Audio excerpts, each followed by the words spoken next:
I feel like Google is the most annoying thing that has ever happened to me.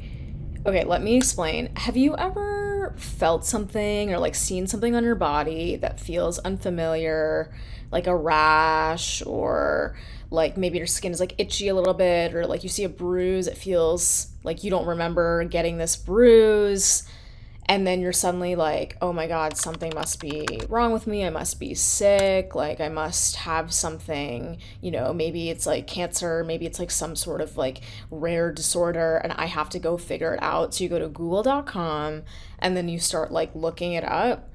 I feel like this is something that I used to do all the time and that I still like want to do and like still do a little bit, if I'm being completely honest with you. Like, it's like sort of like my impulse. So not too long ago, I found this like pattern of rashes like on my arm and then like sort of on my chest, and like I felt like they were like sort of itchy.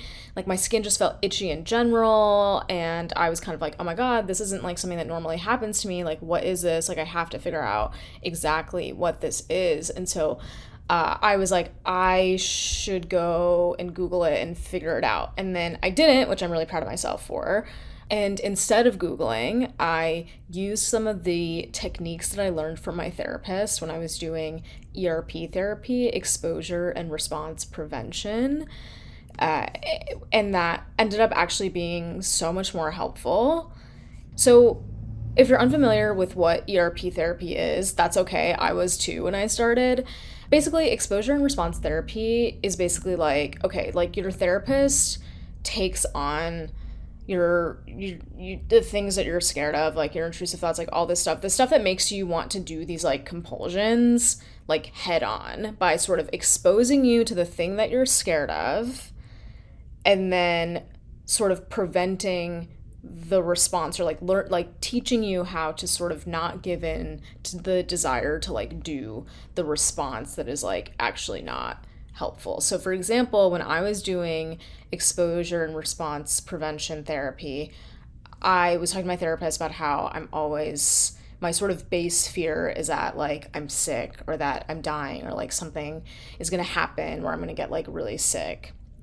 And so the exposures that she and I sort of created together, well, some of them I think we created together because she was like, okay, like what are things that you feel like you like avoid doing? And I was like, okay, well, sometimes I just, I get scared and I feel like I have to like hold my breath, otherwise I'm like gonna get sick. And so she was like, okay, so we're gonna go into different spaces, and like you're gonna like go to like the grocery store, like you're gonna like go on the train, and you're not gonna hold your breath, you're just gonna kind of let it be.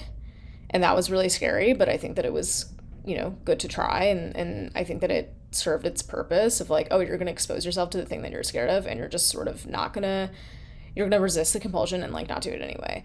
And then other things were things that like my therapist thought of as exposures. And so I remember one section we literally just like watched Grey's Anatomy.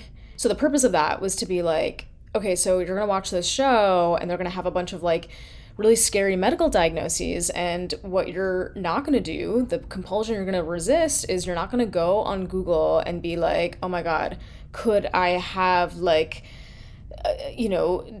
double flop heart disease or what? Like, I don't know, they're making up stuff on that show, and yeah, even if it's made up, I'm still scared I have it. And I learned a lot of tips from ERP therapy that I still use to this day, even though I'm like not in active treatment. So one tip from my therapist was to focus on another activity. Like when I'm feeling myself in this spiral where I'm kind of like, oh my God, like why does it feel like my leg is like a little bit bigger than it normally is? Instead of like trying to like figure out that, and like instead of trying to like Google, instead of like trying to ask somebody if like they think that my legs look symmetrical or whatever, what I should do instead is to like focus on a different activity. And the different activity can be many things. Like it's like, okay, like maybe you're like, I'm gonna wash dishes, and now I'm just focusing on washing dishes, I'm being present in this moment. And then eventually it's like, yeah, you kind of forget about the thing that you were panicking about it's like it doesn't feel like as like, high stakes, or like you're not like in it in the same way because you're like just putting your energy into something else. And I think that was also really helpful for me because I'm like, oh, I'm before I would like spend a lot of time like not doing what I was supposed to be doing, like not doing my work, or like, being late to plans because I was like spiraling about something health related. And now I'm kind of like, okay, like you do have to still go to work, like you still have to like go meet your friend on time, like you can't just like let this like thought spiral mean that like you don't go do like everyday sort of things. The second tip my therapist gave me was to just sort of sit with the discomfort and just like accept whatever it is. So like when I have like an intrusive thought or like something feels really scary, I kind of sort of sit with it and I'm like, okay, like I'm just gonna accept that like I don't know. So like maybe I am really sick with something, maybe I'm not. But the point is like right now, like I just like I can't really do anything about it. And just sort of like leaving it and being like, that is it. Like we're not sort of gonna like give that thought any more credence. And if it ends up being a problem, like, maybe the skin rash is something that is like really, really horrible. Okay, so we'll kind of deal with it when we cross that bridge.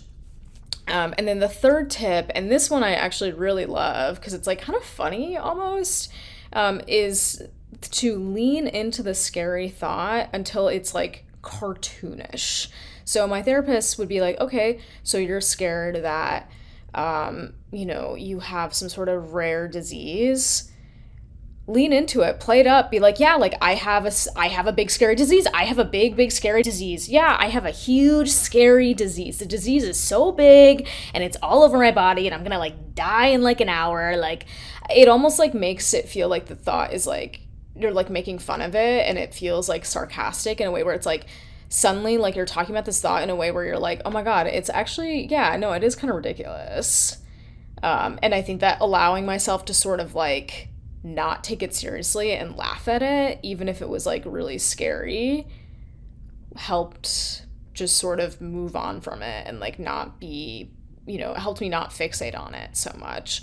I think these tips have all really helped me in sort of taking me out of like that immediate sort of like panic zone that many of us with OCD like get into when we're like scared or like we're worried or like that we want to like do a compulsion. Like it sort of takes us out and grounds us in the moment of being like, oh yeah, just because my brain is saying that like this thing is so high stakes and like I'm literally dying or whatever, like that's actually like, it doesn't even matter if that's true or not. It's just like simply not what we're doing right now. So I think that has been super helpful in ways that I didn't expect. I mean, when I started ERP therapy, I was like, there's no way that like sitting with the discomfort and just sort of accepting how things are, like I'm like, that's like not gonna work. It turns out kind of seems like therapists know what they're talking about. If any of this sounds familiar to you, I would definitely check out NOCD and look into getting a therapist with NOCD. It's really helped me a lot, and these tips are things that I take into, every day still, even though I'm not in active treatment.